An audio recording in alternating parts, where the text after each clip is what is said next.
नवरात्रि व्रत पूर्ण करने से पहले लोग कन्या पूजन करते हैं तथा कन्याओं को पूजन कराकर उनका आशीर्वाद लेते हैं।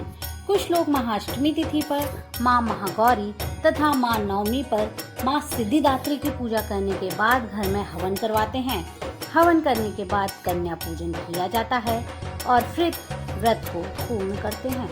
अब आपको बताते हैं कि आपको किस उम्र की कन्याओं की पूजा करनी चाहिए। कन्याओं की आयु 2 वर्ष से ऊपर तथा 10 वर्ष तक होनी चाहिए। हमें हमेशा 9 कन्याएं पूजनी चाहिए, जो कि माता के 9 स्वरूपों को दर्शाती हैं। उसके साथ एक बालक भी पूजा जाता है, जिसे हनुमान जी का रूप माना जाता है, जिसे लंगूर या लोगड़ा भी कहते हैं। जिस तरह माँ की पूजा भैरव के बिना अधूरी मानी जाती है, ठीक उसी तरह कन्या पूजन में भी लंगूर के बिना अधूरा होता है। नवरात्रि में 9 कन्याओं को 9 देवियों के रूप में पूजा जाता है।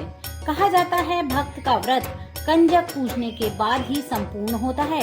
कभी कभी 9 कन्याएं नहीं मिल पाती तो ध्यान रहे 9 नहीं तो 7 या 5 कन्याएं अवश्य पूजें। यदि 9 से ज्यादा कन्या भोज पर आ रही हैं, तो इसमें भी कोई आपत्ति नहीं होनी चाहिए। अगर किसी कारणवश 9 कन्याएं बिठाने में असमर्थ हैं, तो कुछ ही कन्याओं में ये पूजन किया जा सकता है।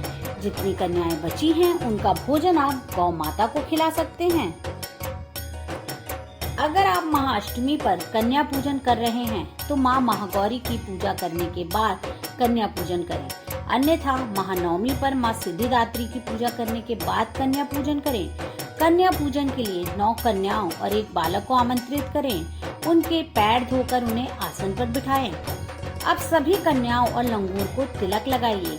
कलाई पर मौली को रक्षा सूत्र के रूप में बांधिए एवं माता की आरती कीजिए। मंदिर में माँ को भोग लगाने के बाद कन्याओं और लंगूरों को भोजन करवाइए और भोजन प्रसाद के साथ उन्हें फल और दक्षिणा दीजिए। अंत में सभी कन्याओं और लंगूरों के पैर छूकर आशीर्वाद लीजिए और सम्मान पूर्वक सभी को विदा कीजिए। ऐसा करने से दुर्गा माता प्रसन्न होती हैं। कन्याओं को माता के 9 रूप का प्रतीक मान भोजन की पेशकश की जाती है। भोजन निमंत्रण में आमतौर पर पूरी, काले चने, सूजी का हलवा और कुछ फल उपहार यथाशक्ति दक्षिणा इत्यादि शामिल होते हैं। आपको कन्याओं को उम्र के अनुसार पूजने का महत्व भी बता देते हैं।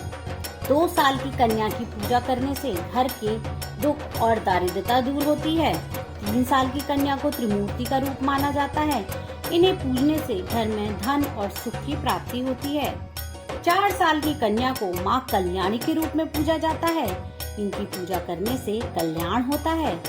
5 साल की कन्या को रोहिणी माना जाता है। इन्हें पूजने से हमारा शरीर रोग मुक्त होता है। 6 साल की कन्या को काली के रूप में माना जाता है। इनकी पूजा करना विद्या के लिए अच्छा होता है और राजयोग बनता है। 7 साल की कन्या को चंडी का रूप माना गया है।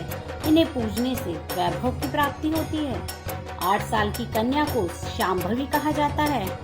इन्हें पूजने से विवाद और गृह कलेश खत्म होते हैं। 9 साल की कन्या दुर्गा का रूप होती है। इन्हें पूजने से शत्रुओं पर विजय मिलती है।